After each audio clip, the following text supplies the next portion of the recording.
On this episode, we'll talk about how to avoid loose skin, we'll talk about when it's okay to return to work, and we'll talk about discovering a hiatal hernia after surgery.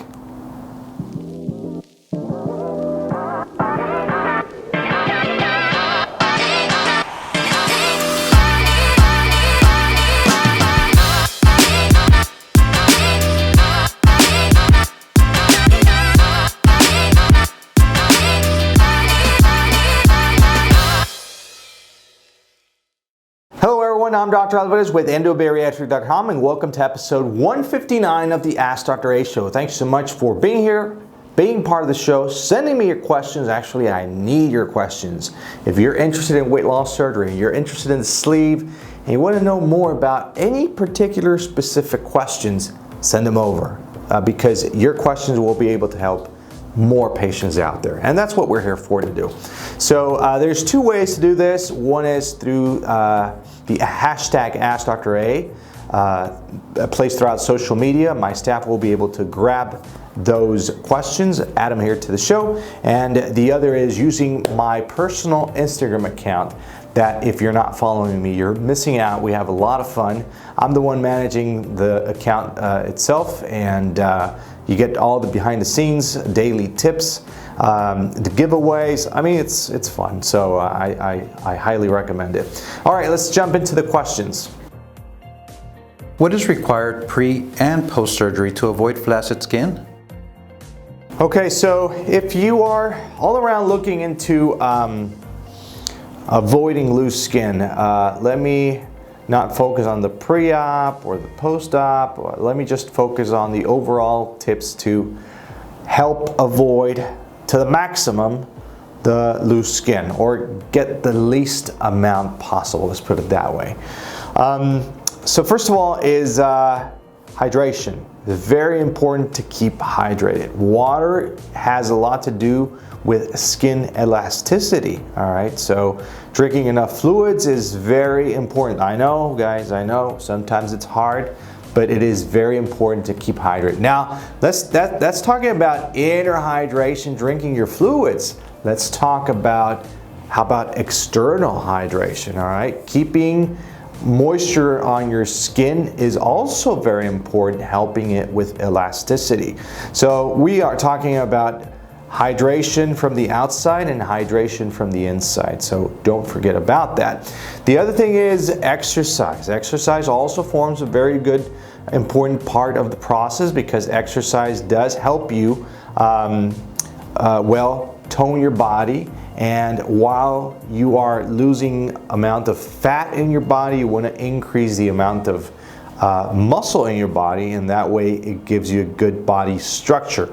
That also helps you a lot. Exercise, good protein intake, and hydration. If you can do those right there, if you can just focus on that right there, that is a very big plus, and you're on your way. When is it suggested to return to work? Okay, so returning to work may vary because it depends on your surgeon. I would contact your surgeon, number one.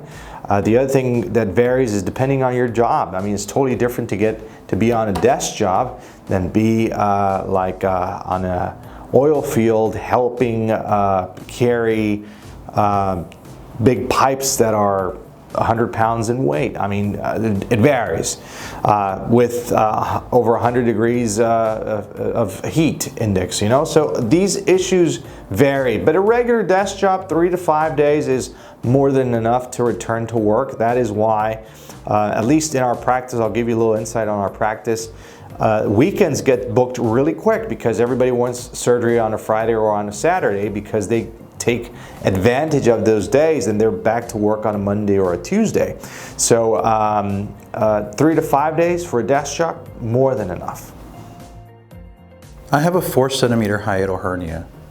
If I'm able to manage it with PPI, should I go for a surgery? Okay, so your doctors discovered a hiatal hernia a year after your surgery. Here goes with these scenarios. What we've seen is, what happens is during surgery they don't get noticed because you really don't have a hiatal hernia at that precise moment. But there's around your stomach and around your esophagus and around your hiatus, there's enough fat tissue that once you start losing a lot of weight and you lose 100 pounds or 80 pounds or 70 pounds, that fat tissue actually disappears and promotes a sliding hiatal hernia. That is why sometimes it's diagnosed afterwards.